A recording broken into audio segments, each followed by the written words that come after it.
wabarakatuh.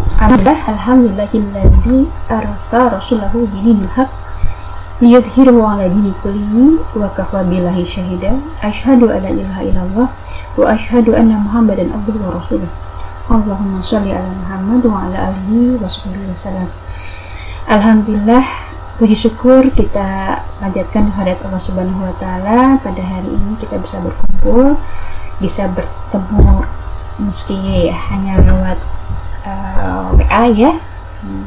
Semoga Allah memberikan keberkahan kepada kita semua, memberikan kesehatan iman, Islam, kesehatan lahir dan batin, nikmat iman Islam yang luar biasa, yang perlu kita syukuri. Salawat dan salam kita haturkan kepada Nabiullah Muhammad SAW. Semoga kita menjadi istiqomah ya, istiqomah berada di barisannya pada sampai akhir zaman nanti. Bapak Ibu sekalian yang dirahmati Allah, semoga Bapak Ibu dalam keadaan sehat ya Bu, Bapak ya. Pada hari ini saya akan membahas tentang pengelolaan gadget pada anak di masa pandemi ya. Kenapa ini perlu dibahas ya? Kita tahu ya, pada saat ini kita berada pada mendapatkan ujian dari Allah ya, dengan pandemi COVID-19 ya, yang pada akhirnya dengan adanya pandemi ini menuntut adanya perubahan kebiasaan dalam sehari-hari kita, dalam keseharian kita. Wallahu alam, skenario Allah ya, bagaimana, tapi apapun kondisinya harus kita syukuri ya. Ada kebaikan, ada juga hal yang tidak nyaman gitu ya, tapi kita harus bisa beradaptasi dengan kondisi yang ada ya. Nah, dengan adanya pandemik ini kebiasaan kita berubah, kemudian juga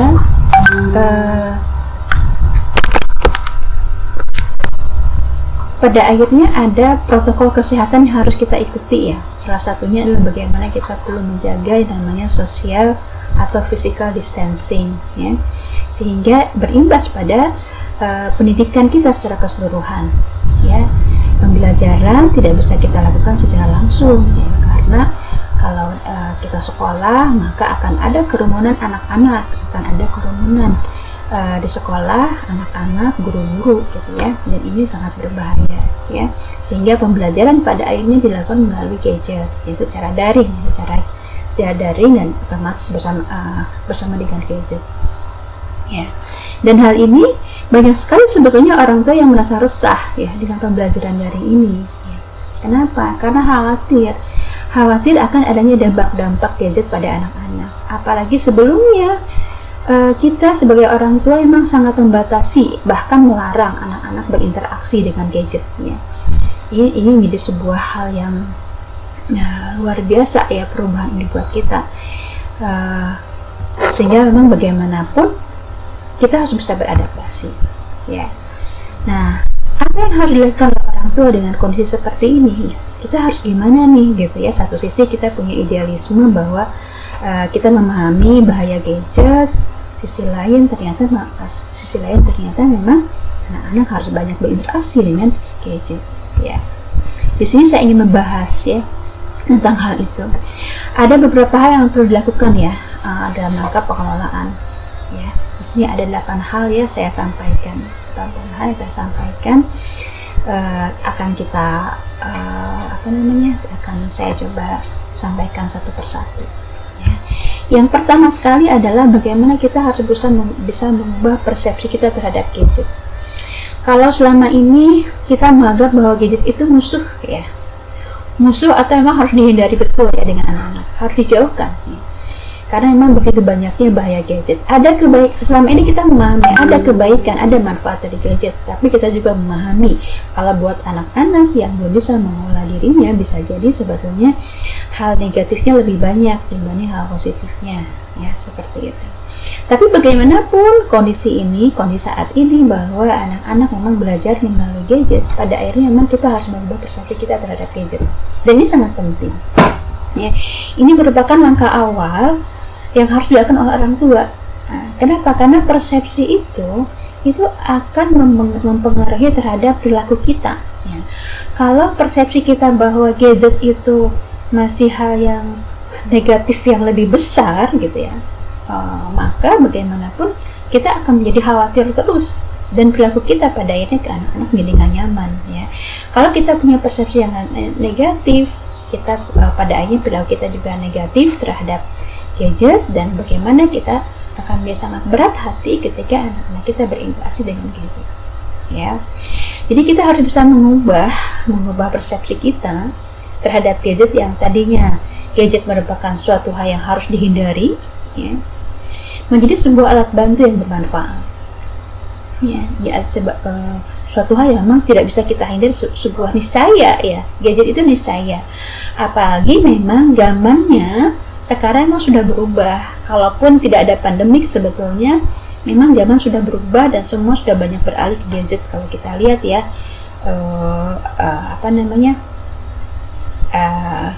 jual beli lewat gadget, segala macam, segala sesuatunya lewat gadget ya, transaksi ekonomi, transaksi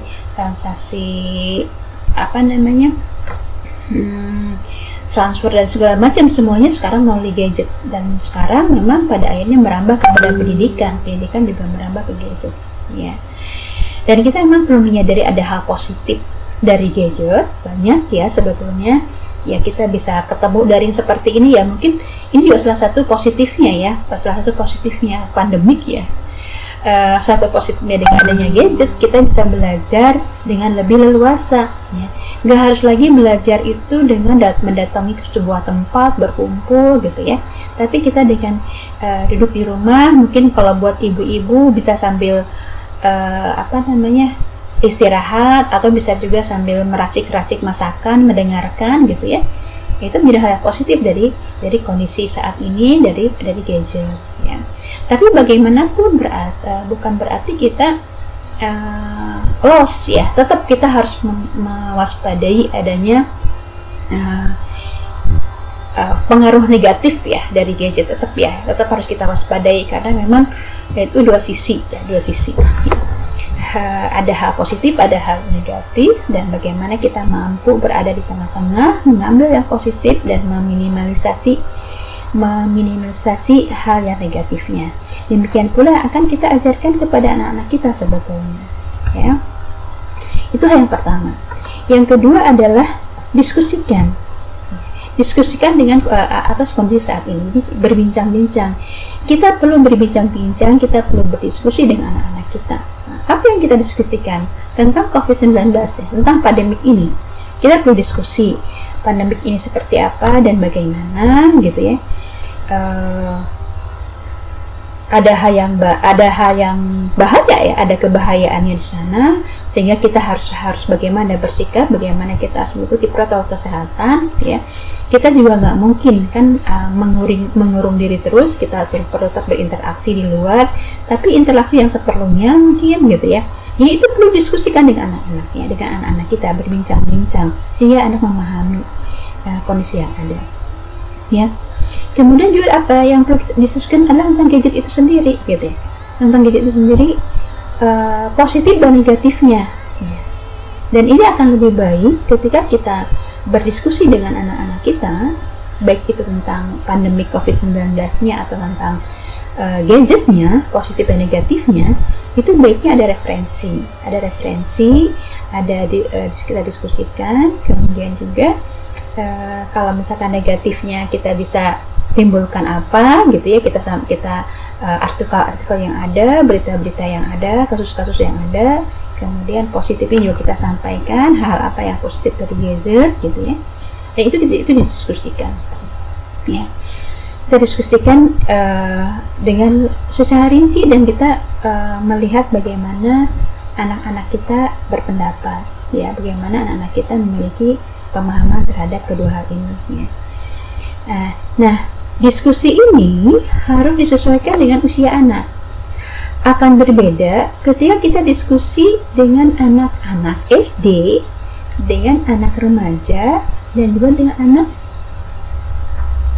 SMP, dan juga dengan anak SMA, termasuk juga dengan anak TK ya. Kalau anak TK mungkin kita lebih banyak bicaranya, kita banyak menyampaikannya.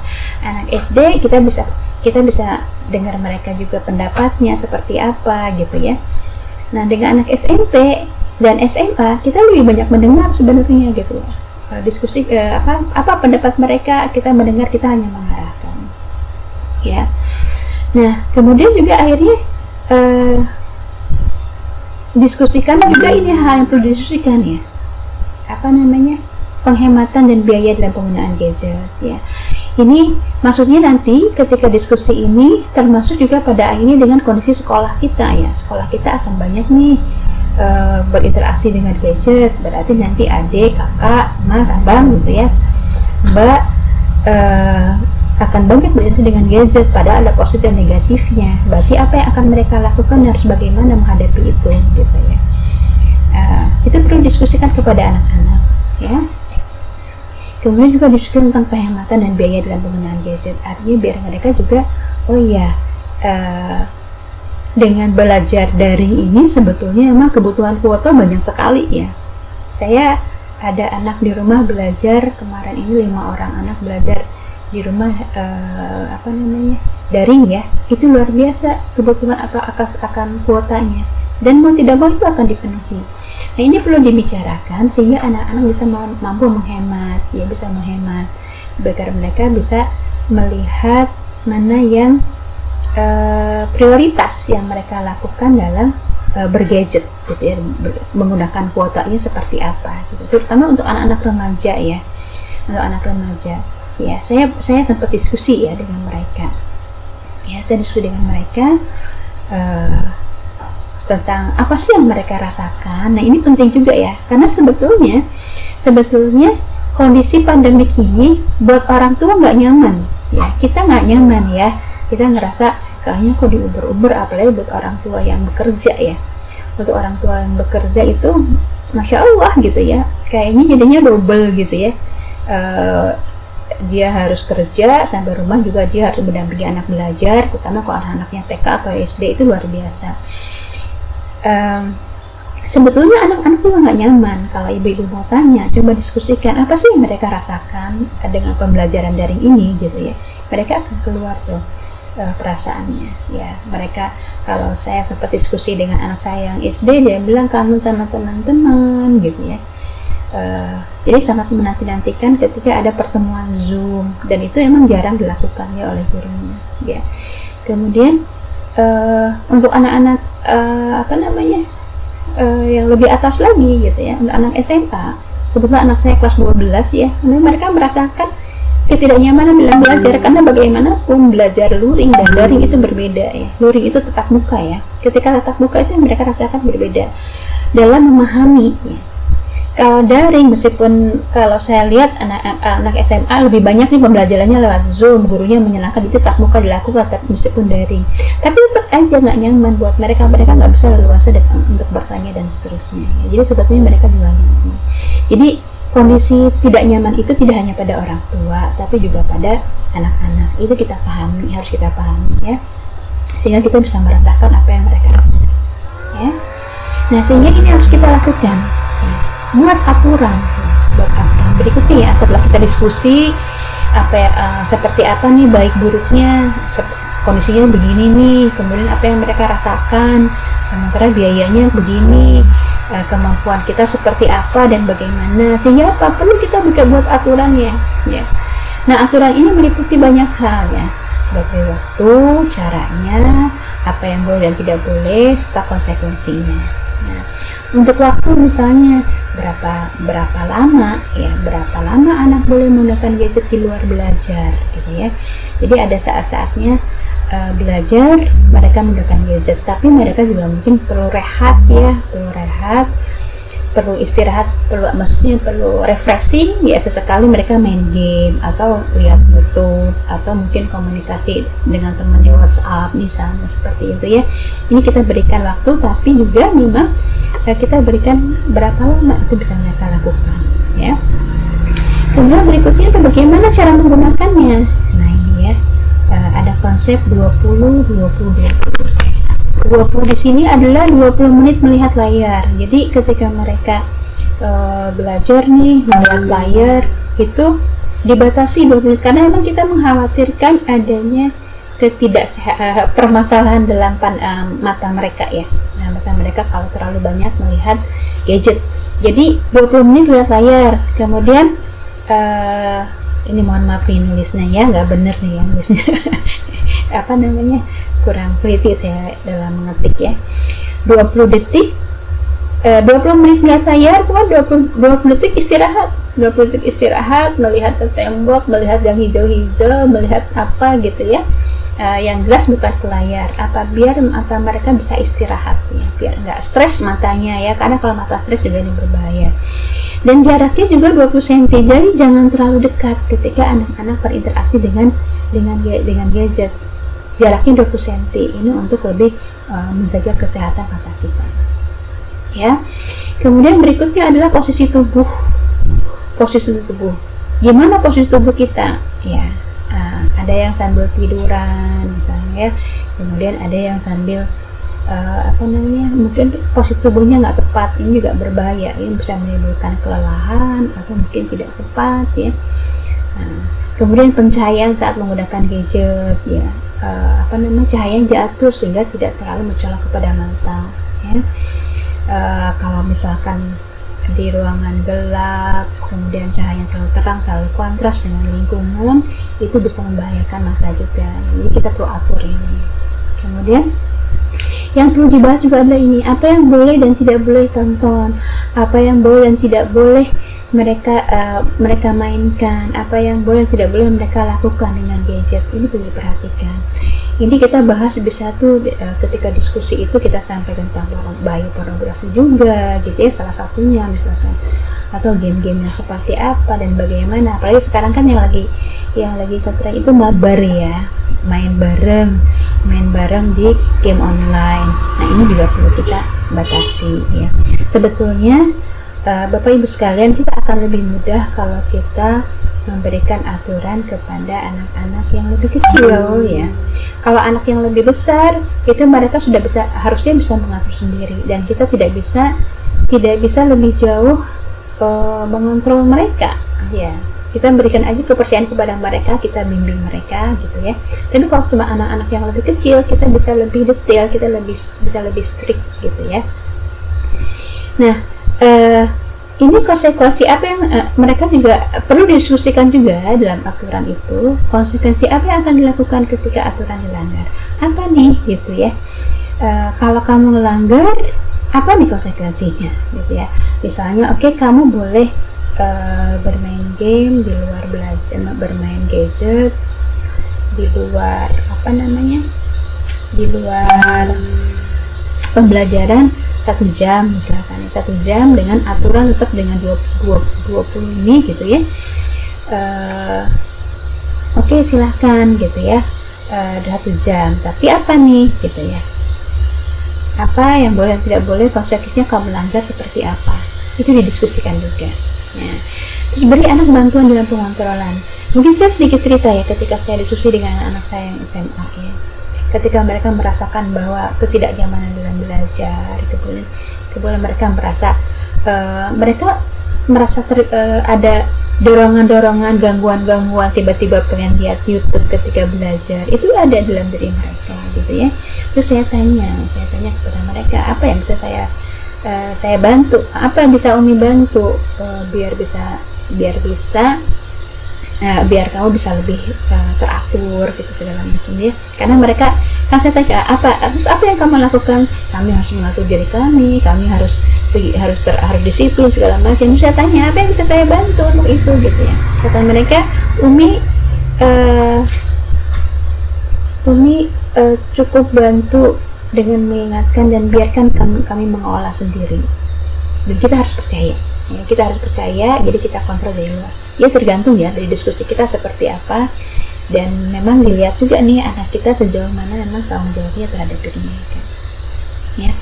Jadi memang yang tadi saya sampaikan, diskusikan bantuan apa yang mereka butuhkan dalam pengontrolan, karena anak remaja itu kan mereka nggak suka kalau ditongkrongin, diawasin terus menerus ya, merasa diperlakukan seperti anak kecil pada akhirnya. Sehingga kita perlu apa nih yang bisa kita bantu sebagai orang tua untuk membantu mereka ya. Tapi yang pasti kita harus diskusi dengan mereka, kita harus tahu dulu perasaan mereka dalam pembelajaran diri ini seperti apa, ya. Kemudian, nah ini juga nggak kalah penting ya, bekerja sama dengan pihak sekolah. Ini kita perlu berkomunikasi dengan pihak sekolah, ya. Saya sebetulnya melihat sendiri ya, bagaimana guru itu juga berjibaku ya. Bagaimana mempersiapkan pembelajaran diri itu, kalau saya lihat mereka menjadi persiapannya tuh bisa jadi 2 kali lipat dari pembelajaran biasa. Kenapa? Karena guru-guru itu dia harus mempersiapkan video pembelajaran. Mereka mempersiapkan media, mereka bahan-bahan yang akan divideokan, ya. Mereka mencoba belajar itu, dan itu suatu hal yang baru buat guru-guru juga, tapi mereka dalam tuntutan kondisi, dan mereka memang harus mengikuti itu gitu. Dan saya melihat bagaimana pontang-pantingnya guru-guru ya, apalagi ketika mengevaluasi siswa itu bisa 24 jam ya. Kalau misalkan ada orang tua yang mereka kerja di luar rumah gitu ya, kerja kemudian pulangnya sore sehingga anaknya baru belajar sore, jadi kan ngumpul tugasnya juga kan malam ya, sehingga guru tadi pada akhirnya kerjanya nggak ada batasnya. Kalau buat guru itu luar biasa ya. Saya sebetulnya memberikan apresiasi ya kepada guru-guru yang mau mempersiapkan pembelajaran yang luar biasa untuk kebutuhan siswanya ya. Nah, di sini saya sampaikan bahwa sekolah perlu memberi aturan tentang lama dan konten penggunaan gadget di luar kegiatan belajar yang dievaluasi setiap hari. Jadi boleh tuh sekolah itu menyampaikan ya, bukan boleh, memang harus ya. Sekolah menyampaikan kepada siswanya, terutama untuk siswa-siswa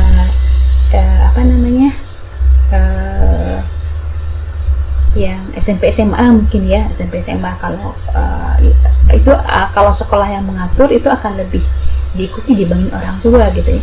Jadi sekolah memberikan aturan, jadi mereka diberikan aturan, salah satunya misalkan tidak lebih dari, kalau untuk SMP SMA mungkin bisa bukan 1 jam ya, tapi bisa lebih dari 1 jam, misalkan 2 jam ya, bisa 2 jam. Kemudian ketika sudah ketika aturan itu diberikan ya, konten juga diberikan, didiskusikan ya, seperti apa. Jadi gurunya sama juga, mereka berdiskusi juga nih dengan siswanya, dan itu memang tahap itu dilakukan tatap muka ya. Jadi tatap muka melalui daring gitu ya, apakah lewat Zoom atau video call, didiskusikan lewat Zoom misalkan nih anak-anak, sama ya, langkahnya juga sama seperti yang tadi di atas ya, yang tadi sebelumnya, bahwa bagaimana yang mendiskusikan ini juga ya, gadget ini bisa dilakukan oleh gurunya ya, dilakukan oleh gurunya juga, sehingga sama antara sekolah dan rumah ya. Dan membuat aturan juga sama, itu bisa dilakukan oleh gurunya. Nah, dan bagaimana juga tadi tetap mendiskusikan, kemudian evaluasi juga memang diperlukan tatap muka. Nanti kalau sudah awal didiskusikan, kemudian sebulan kemudian atau seminggu setelahnya tatap muka, dievaluasi gimana nih gitu ya, mereka seperti apa, kendalanya bagaimana, itu perlu juga dibahas ya oleh guru dengan siswanya. Kemudian penggunaan gadget diupayakan dalam pemberian tugas dan jadi diupayakan, ini kurang ya, diupayakan diminimalisir gitu ya. Maksudnya gini, kalau misalnya kasih tugasnya ini silahkan dikerjakan ya, sehingga mereka ketika mengerjakan, mereka tidak pakai gadget mengerjakan ya, tapi mengerjakan mungkin adalah di buku, ditulis gitu ya, kemudian difoto dikirim ya. Sebetulnya untuk SMA bisa lebih ya, boleh mungkin lembar kerjanya boleh lebih bisa untuk menggunakan gadget gitu ya. Tapi kalau untuk SD itu memang diupayakan bagaimana meminimalisir pembelajaran yang langsung melalui gadget ya. Artinya tadi melalui gadget itu ya pemberian tugas aja, dikasih tugas ini, kumpulnya biasanya bisa pakai Google Form misalkan ya, itu kan sehingga siswa nggak terlalu banyak berinteraksi dengan gadget juga, ya. Nah, ibu-ibu sekalian, bapak ibu sekalian, sebetulnya anak-anak kita juga kan aktivitasnya kan di rumah terus ya, mereka dan kita perlu memberikan aktivitas lain kepada mereka. Jadi kalau mereka di rumah terus, mereka belajar dengan gadget gitu ya, tapi juga kita batasi, tapi mereka tetap di rumah gitu. Jadi kita perlu berikan aktivitas lainnya ya, biar gak melulu dengan bermain gadget ya. Kita perlu menggali minat dan hobi mereka apa nih. Mereka punya minat kemana, hobi mereka ke apa. Kita siapkan mungkin buku-buku untuk dibaca ya, yang mereka sukai. Nah, kita perlu menggali juga nih apa nih gitu yang mereka sukai, ini minatnya apa, hobinya apa ya. Kemudian bacaannya mereka apa nih, kita dorong mereka untuk baca sebetulnya ya, dari yang ringan-ringan aja gitu ya. Kemudian ini beri proyeknya bisa macam-macam, proyek menanam, proyek masak misalnya ya, apa yang mereka sukai. Nah, ini berbagai macam aktivitas itu kita perlu berikan biar mereka nggak bosen juga di rumah ya, dengan aktivitas di rumah, dan juga mereka akhirnya kalau nggak ada aktivitas lain larinya ke gadget lagi gitu ya. Jadi kita perlu memberikan hal lain ya. Kemudian berikutnya, nah ini ya, nah kita perlu menggunakan menjadikan gadget sebagai sarana terhubung dengan yang lain ya. Jadi bagaimana dengan gadget kita mengajak mereka berkomunikasi dengan neneknya yang ada di luar sana, di luar kota gitu ya, dengan teman-temannya gitu ya. Jadi mereka kangen sama teman-temannya, ya udah yuk mereka video callan nih sama teman-temannya. Kita fasilitasi mereka, terutama untuk anak TK ya, anak SD ya maksud saya, anak SD. Kalau anak SMP, SMA kan mereka bisa langsung terhubung sendiri sih sebenarnya, bisa mengatur sendiri gitu ya. Dan apa namanya, mereka juga bisa komunikasi dengan gurunya, video call, dan ketika mereka ada sesuatu yang tidak paham, ya udah video callan aja sama gurunya gitu ya, video callan sama gurunya, kira-kira seperti apa dan bagaimana. Apakah cukup dengan lewat WA, komunikasi lewat WA, menulis secara tulisan biasa gitu ya, atau mau video call ya nggak apa-apa gitu ya. Nah, perlu dicermati ibu-ibu sekalian, bapak ibu sekalian ya, ketika anak-anak kita terhubung dengan yang lain melalui medsos gitu ya, apakah WA, kita juga perlu kontrol ya, perlu kita amati juga ya. Kadang-kadang ketika mereka berada dalam satu grup WA, tiba-tiba temannya ada share apa, kita menjaga nih anak kita gitu ya, menjaga anak kita tidak melihat YouTube gitu misalnya ya, lihat YouTube yang negatif, kita udah protect nih HP kita gitu ya, gadget kita, tapi ternyata temannya kemudian nge-share hal-hal yang negatif. Itu juga perlu didiskusikan, perlu kita diskusikan dengan anak kita, terutama untuk yang masih SMP ya. Kalau SMA sebetulnya mah agak sulit ya, terus terang aja gitu ya, agak sulit. Kita betul-betul hanya bisa diskusi dengan mereka, bagaimana mengarahkan mereka seperti apa dan bagaimana. Kalau sama anak SMP kita masih bisa gimana, masih bisa pengaruhnya lebih besar gitu ya. Kalau sama anak SMP, kalau anak SMA memang enggak. Kalau sama anak SD akan sebetulnya lebih mudah lagi gitu ya, mengelola mereka. Ya. Kemudian, nah ini hal yang penting adalah pengawasan ya. Dan bagaimana cara pengawasannya kepada anak-anak berbeda dengan remaja ya. Tadi yang barusan saya sampaikan tadi, kalau kepada anak-anak kita akan lebih mudah menyampaikan ya, akan lebih mudah memberikan aturan, memberikan pengontrolan dan pengawasan kepada mereka. Dan ini memang nggak bisa lepas. Sementara pada anak remaja itu juga modelnya akan berbeda, pendekatannya akan berbeda. Kita lebih banyak memberikan kepercayaan kepada mereka. Berikan mereka kepercayaan dan kebebasan pantauan, dan langsung selalu ya kita lakukan diskusi dengan mereka ya, dengan kondisi yang ada. Nah, ya saya sampaikan bahwa yang terakhir ya, orang tua tetap terlibat ya, dan berkomunikasi efektif. Maksudnya apa? Ya ikut bermain ya, ikut bersama bermain gadget sama anak-anak. Jadi anaknya main apa, coba ikutan main apa, oh begini ya, oh begitu ya.